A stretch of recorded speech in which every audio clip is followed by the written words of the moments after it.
আহারে সর্বনাশ! সকাল সকাল তোমাদের মুখ দেখতে হলো আমার।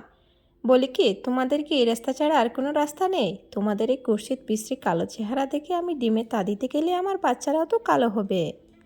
আহারে, তোর বাপ দেখলে মনে হয় তুই কি কোন জমিদার। আর তোর যদি অসুবিধা হয় তুই চোখ বেঁধে হাঁটবি। আমরা সবাই মিলে এই রাস্তায় হাঁটবো, রাস্তাটা তোর নাকি? টুনি হাসতে হাসতে বলে, আমার মতো সুন্দর পাখি নাকি চোখ বেঁধে হাঁটবে? হা হা হা, আমাকে হাসালে। কাকলিও বলে, তোর চেহারা নিয়ে বড্ড অহংকার দেখছি, দেখবো তোর সন্তান কেমন সুন্দর হয়। কাকলি টুনির সাথে ঝগড়া করতে থাকে, আর এক পর্যায়ে টুনি ওখান থেকে চলে যায়। কাকলি কালোকে বলে, কালো দেখেছো কি অহংকার দেখিয়ে গেল? দেখবো টুকি তোর ডিমে তা দিচ্ছে, কেমন সুন্দর বাচ্চা ফুটে ওর। এই বলে কাকলি আর কালো বাড়িতে চলে যায়। আসলে টুনি ছিল ভীষণ অহংকারী। সবসময় সে তার সৌন্দর্য নিয়ে পাখিদের অপমান করত। টুনি ডিমে তা দিচ্ছে আর বলছে, আহারে আমার মিষ্টি সোনা, তুমি তাড়াতাড়ি বেরিয়ে এসো, কত কিউট, কত সুন্দর হবে তুমি, তা আমি অপেক্ষায় আছি। টুনির কথা শুনে টুনা বলে, অভাবে আগে অহংকার করো না টুনি, আমরা কেউই আমাদের ভবিষ্যতের কথা জানতে পারি না। আর তুমি কিভাবে জানতে পারলে যে তোমার ছানা তোমার মতো সুন্দর হবে?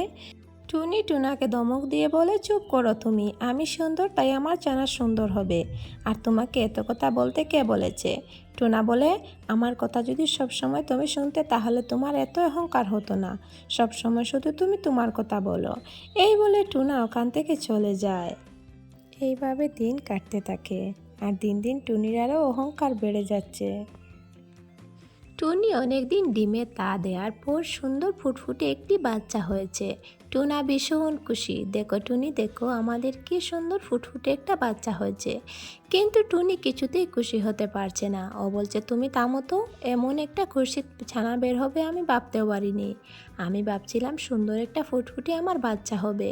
টুনা বলে, বিধাতা যা দিয়েছে তাই যথেষ্ট, তুমি এমন কথা বলো না, দেখো তো আমাদের বাচ্চাটার কি সুন্দর চেহারা, কত মিষ্টি মায়াবী লাগছে। টুনি বলে, তুমি থামো তো, আমি ওই ছানা নিয়ে কিভাবে পাখিদের সামনে যাব? এমনি তো অনেক অহংকার করেছি, আমার সুন্দর বাচ্চা হবে। এরপর সে বাচ্চাটি মামা ডাকে। টুনি বলে, তুই আমার মা ডাকবি না, কেউ যদি শুনে ফেলে? আমাকে অন্য কিছু ভাবতে হবে। এরপর টুনি একটি দুষ্ট বুদ্ধি বের করে আর হাসতে থাকে। আর পর সেই ছানাটিকে সেই দুষ্ট বুদ্ধিটি বলে ফেলে। আর টুনা বলছে, ছি ছি, তুমি এমন কেন বলছো? ওই ছানাকে তুমি এমন কথা বলো না, ও ছোট্ট ছানাকে দিয়ে তুমি এসব করাবে? টুনা বারণ করলে টুনি ধমক দেয়, তুমি এমন আমার কথায় বারণ করলে আমি বাপের বাড়িতে চলে যাব। আর তার ছানাকে বলে, টুকিমা তুমি খুব মিষ্টি মেয়ে, তোমাকে যা বলেছি তুমি তাই করো। টুকি বলে, হ্যাঁ মা, আমি তোমার কথায় কথায় সব কিছু করব। টুনা টুনির এবং লোভ করা দেখে হতবাক হয়ে যায়। এভাবে সেই দিন কেটে যায়। আর রাত চলে আসে, পূর্ণিমার আলো ঝকঝক করছে, তাই আশেপাশে কোনো আলো আধার ছাড়া সব কিছু দেখা যাচ্ছে। আর ওই সময় মোড়ল এখানে এসে টুকিকে দেখতে পায়। এই ছানা, কে তুমি? কোথা থেকে এসেছো? বাড়ি যাও বলছি, বাড়ি যাও। টুকি বলে, আমার কোনো বাড়ি নেই, আমার কোনো বাড়ি নেই, আমি কোথায় যাব? আমি আসলে এলিয়েন, আমি অন্য জগৎ থেকে এই জগতে এসেছি তোমাদের বনে ঘুরতে।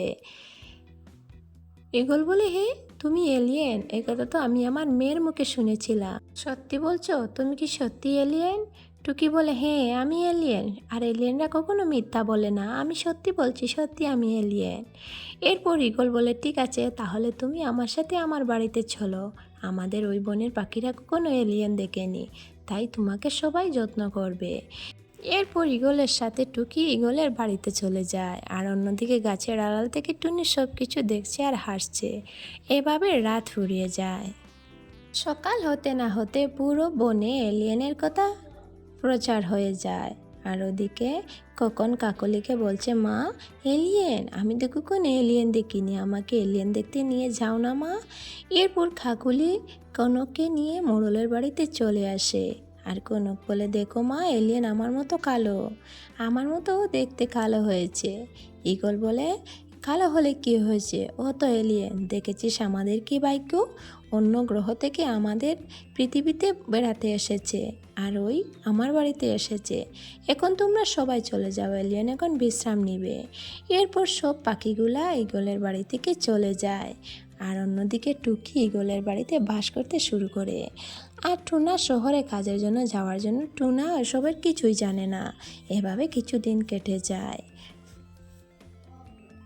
মা, মা, বেরিয়ে আসো, বেরিয়ে আসো মা, দরজা খুলো।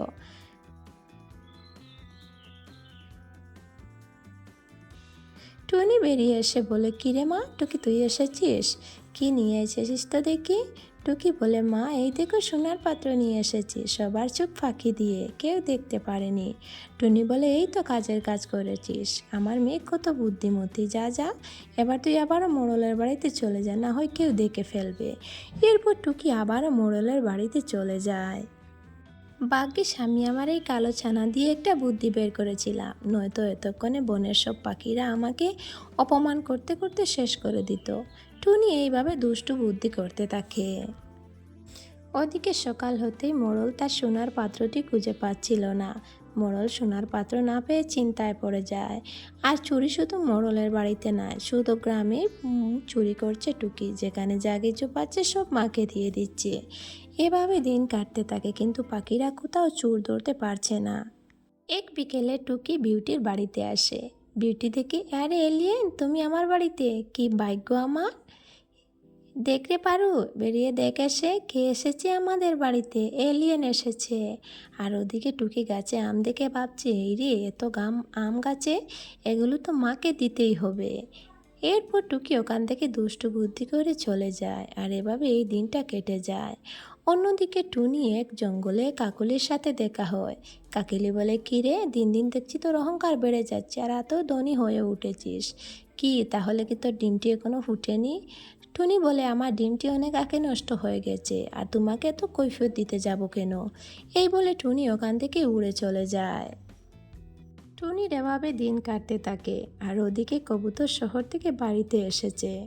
আর বিউটি বলছে, তুমি বাড়িতে এসেছো, খুব ভালো হয়েছে, তোমাকে একটি জিনিস দেখাতে নিয়ে যাব। মোড়লের বাড়িতে এলিয়েন এসেছে। কবুতর বলে, কি এলিয়েন আবার আছে নাকি? তোমরা পাগল হয়ে গেছো নাকি? বিউটি বলে, সত্যি বলছি, চলো তাহলে। এরপর তারা দুজন মিলে ঈগলের বাড়িতে চলে আসে। টুকিকে দেখে কবুতর ভাবছে, আরে এটা তো একটি পাখির ছানা, এই দুষ্টু পাখির ছানা নাকি কাউকে বোকা বানাচ্ছে নাকি, এদিকে তো নজর দিতেই হবে। এই বলে কবুতর আর বিউটি এখান থেকে চলে যায়, আর এদিকে দিন ফুরিয়ে বিকাল হয়ে আসে। রাত হয়ে যাচ্ছে, কিন্তু কবুতরের ঘুম আসছে না, ভাবছে শরীরে ব্যথা করছে, একটু বাহিরে ঘুরে আসি। এই বলে কবুতর বাহিরে চলে যায়, আর অন্যদিকে টুকি কিছু একটা নিয়ে তার মায়ের বাড়িতে এসেছে। কবুতর বলে, এই রে, এলিয়েনটা আবার ওই বাড়িতে এলো কেন? দেখতেই তো হচ্ছে। এই বলে কবুতর চুপটি চুপটি টুনির বাইরে দাঁড়িয়ে থাকে। ওদিকে টুনি বলছে, কী রে মা, আজ কি নিয়ে এসেছিস? এই তো দেখছি গিন্নির সোনার হার, এত অনেক দামি জিনিস। এরপর কবুতর সব কিছু বুঝে যায়, আর বলে, এই পাখি তো সবাইকে বোকা বানাচ্ছে, এটা তো কোনো এলিয়েন নয়, এটা হচ্ছে টুনির কালো ছানা, সব পাখিদের জানাতে হবে। এরপর কবুতর সবাইকে কল করে দেয়, আর সব পাখিরা এখানে জড়ো হয়ে যায়। মোড়ল এখানে এসে বলে, কি এলিয়েন, তুমি এখানে কেন? কবুতর বলে, ও কোনো এলিয়েন নয়, ও হচ্ছে টুনির কালো ছানা।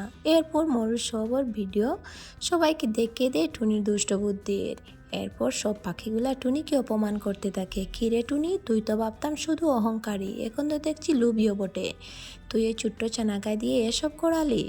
ওদিকে বিউটিও বলে উঠে, জন্মের পর এই বাচ্চাটাকে তুই ভালো একটি শিক্ষা দিতে পারতি, তা না হয় তুই ওকে মিথ্যা পরিচয় দিয়ে ওকে দিয়ে চুরি করাচ্ছিস, এমন দুষ্টু অহংকার তোর। এরপর, টুনি, তুই তো অনেক মিথ্যা বলেছিস, তোর তো এর শাস্তি পেতেই হবে। টুনি কান্না করতে করতে বলে, সত্যি, হ্যাঁ, আমি অনেক অনেক পাপ করেছি, আমি অনেক দুষ্টু করেছি, আর আমি তোমাদের সাথে বেইমানি করেছি, আর আমার এই অহংকারের শাস্তি আমি আমার মেয়েকে দিয়েছি, তোমরা আমাকে ক্ষমা করে দাও, আমি আর অমন করব না। এরপর কাকুলি বলে, তুই মানুষের সাথে যা করবি, অন্য পাখিদের সাথে প্রকৃতি তোকে তার বিপরীত দেবে। এখন তুই এই জঙ্গল ছেড়ে চলে যা, তোর এখানে কোনো ঠাঁই নেই। এইভাবে টুনি পাখিদের কথা শুনে কাঁদতে থাকে, আর এইভাবে এই ভিডিওটি শেষ হয়ে যায়। দেখেছো বন্ধুরা, এমন এসব টুনি পাখির শিক্ষণীয় মজার মজার ভিডিও পেতে হলে আমাদের সাথে থাকুন। Bye bye.